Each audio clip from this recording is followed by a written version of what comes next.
I'm Maggie Winterfeldt, the author of The Editorialite, and I'm here today to discuss the Oscars with my dear friend and fellow fashion journalist, Mr. Tony Bravo. Thanks for having me here, Maggie. I love The Editorialite. I read it every minute. Oh my god, thank you, Tony.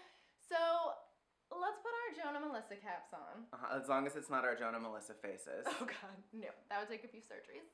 And talk about who we thought was best dressed. Who's your pick? Well, first of all, let me just say, I feel about the Academy Awards the way some men feel about the Super Bowl. Oh. I planned for it months in advance, and thank you for having me here. It's a pleasure. So my best dressed among the women, I am going to give it to Charlize Theron. I love what Raf Simons is doing at Dior, and I think there's no better embodiment of it than Charlize. She was a statuesque goddess. Absolutely. That Goddess. V-neck, that deep V, really challenging, I think, for some women. She made it look elegant. She made it look sophisticated. Yep. Everything about this incredibly structured dress, it worked for me. It worked, and I felt like it was a really modern take on a very classic trumpet silhouette. Yes, absolutely. The illusion shoulder straps, and you know, you gotta hand it to Charlize. She's 38 years old. Yes. She's walking on that carpet with the youngest, most beautiful women in Hollywood, and you can't take your eyes off of her. What I've always loved about Charlize is that in an industry where I think girlishness can last a little bit too long, like some actresses are trying to hold on to their ingenue-ness in their 40s and 50s, Charlize has always really been a woman. There's never been anything girly about her. No, with a capital W. She's a strong woman. Yeah, and it shows. So who was your best dressed woman? My best dressed woman was Cate Blanchett. Oh, And a carpet full of very simple, kind of plain dresses.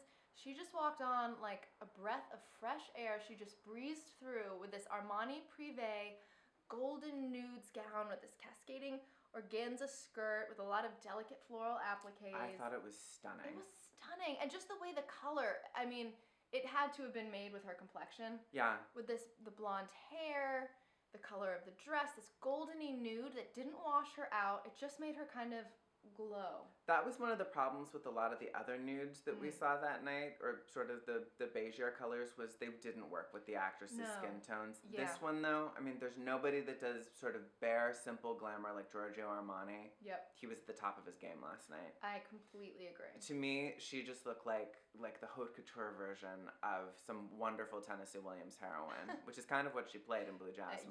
Yeah, and I was very impressed with her win. You know, Blue Jasmine was filmed right here in San Francisco. Yes, It was exciting to see her and that movie doing so well. All right, let's take it down a notch. Okay. Worst dressed. Oh, this is what I live for. Well, I'm actually going to pick Kate's Blue Jasmine co-star for worst dressed, as much as this pains me. Sally Hawkins, you were trying to do sort of that same idea that Kate did with this sort of nude, embellished lace Valentino. Yep. Everything that worked about Kate's went really wrong on your dress. Yeah. You know, it might have been she's a little too petite to do it. Yeah, she's a little girl for a lot of dress. You really have to be able to carry that dress. The tailoring on it was a little too loose. There was a little too much going on. If you stripped away some of the embellishments, it just, the maybe dress swallowed her. Yes.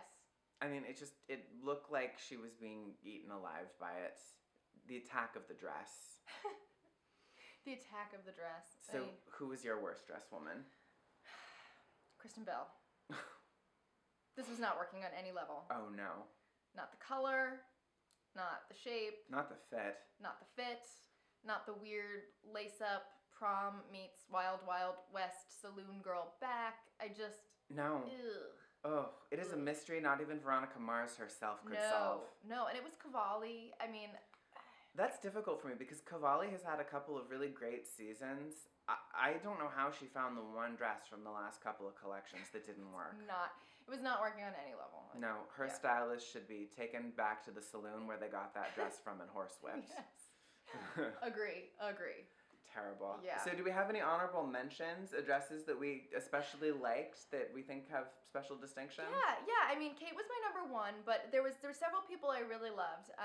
My big honorable mention, which really was like it was neck and neck with Kate's dress, was Lupita Nyong'o in Prada. Oh my God, the blue Prada, like the skies of Africa, she said. That's why she got the dress. So articulate, even in her speech. Oh, Everything about the dress, it moved beautifully. It was very ethereal compared to some of the structured dresses that she had done at award shows past. Yep. I think that she gets an A++ for her first red carpet season. For the whole season. I mean, if there was an overall winner for this season, it would hands down be her. From the red Ralph Lauren cape dress she wore to the Globes to one of my favorites. She has just nailed it, and I loved her very sophisticated, structured look, as you were saying, that she's done all season, but I thought it was very fun how she switched it up to this Grecian-inspired, flowing dress for the biggest night of the season and the biggest night of her career so far, winning the Oscar. Congratulations, Lupita. Yeah. So, were there any trends you saw? Well, there was a lot of beige. There was a lot of nude. There was a lot of bare. Not necessarily a trend everybody could pull off. I mean, we talked about Kate being very successful and Sally not so much being successful. Fine line. Something I saw that normally I gravitate towards kind of minimalist chic, but I feel like a lot of actresses went with very simple, and instead of looking chic, they looked plain. I thought that would be Jennifer Lawrence, Amy Adams, even Sandra Bullock. Hers perhaps had a little bit more going on. Yeah, and the navy color I think was helpful. The color was lovely, but it looked like something we'd see a 56-year-old woman wearing at a society event in San Francisco. Yeah. Not like what I want to see on a leading lady at the Oscars. You're not Dame Sandra Bullock. No. There were so many cute baby bumps on the red carpet, but one that nailed it was Olivia Wilde. Yes. In Valentino. Loved. She was like a modern-day Jackie O in that column dress with the trilling white piece down the back. I mean, that was... She looked incredible. She was so chic. Sophisticated. That's how you do maternity. Elegant. That's how you do maternity, yeah. And Kerry Washington, for somebody that's been pregnant for like 12 months, Forever. I thought looked really good. She looked beautiful. The color of her dress was just gorgeous. Great color against her skin. Yeah. Kerry Washington has a really good sense of color. So let's talk about menswear. Menswear. Okay, so I thought that the men were great at the Oscars last night. I'm even going to give Farrell a bit of a shout out, not for what he wore on stage, sort of the evening version of his Grammy outfit with the Vivienne Westwood Ranger Joe hat. That hat. I loved his short Lanvin tuxedo, though, on the red carpet. I thought that was fantastic. Very brave, very brave. I think the short tuxedo or shorts with dinner jackets is going to be a trend emerging in the next couple of springs. The other trend was color in tuxedos. Yes, I love Kevin Spacey's navy tuxedo. I thought it was fantastic. And Thor Helmsworth, I don't remember if that's Liam or the other one. Chris is the Thor Hemsworth. Chris Thor Helmsworth. I thought his oxblood was incredibly chic. Oxblood is all over the runways this fall. I just saw a lot of it at New York Fashion Week. I love the oxblood. Yeah, anytime you have that deep color in the the deep color looks great. The other trend was white. The white dinner jacket, which sometimes I love it, sometimes I hate it. Really worked. Matthew McConaughey made it work. Yeah, in Dolce & Gabbana. I thought it looked great, although his was a little closer to a cream. Was it? Okay. The Jared Leto's Saint Laurent, I thought was the best white jacket of the night for me. I did too. With I loved how he looked. with 25 carats worth of platinum and diamonds and the studs down the front of the shirt, and that great, slightly oversized red bow tie.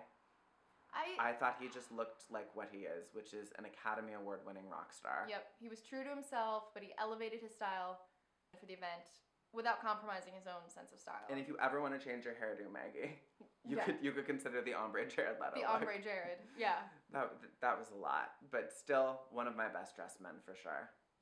Who do you think was having a lot of fun last night? Who do I think was having a lot of fun? Besides us, of course. Besides us. Well, I would like to give a special shout out to my girl, Liza with a Z Minnelli. Liza with a Z. In a fabulous blue piece with a great blue streak down the front of her hair. I thought she was just having a good time. She's made her mind up back in Chelsea. When she goes, she's gonna go like Elsie. That's from Cabaret. Thank you, Tony. Yes. Overall, though, I'm going to say it was a great Academy Awards. It was. The people who nailed it, and the people who didn't were mostly just kind of boring. There was not a lot of terrible dresses. No. So next year, we want more of you to nail it, and we want some of you to come in your swan outfits and your Bob Mackie originals. Yes, take risks. That's all I have to say. Thanks for having me today, Maggie. Thank you so much for being here, Tony, and I look forward to having you back again soon on the Editorialite. Thanks. All right, thanks. Bye, guys. Bye.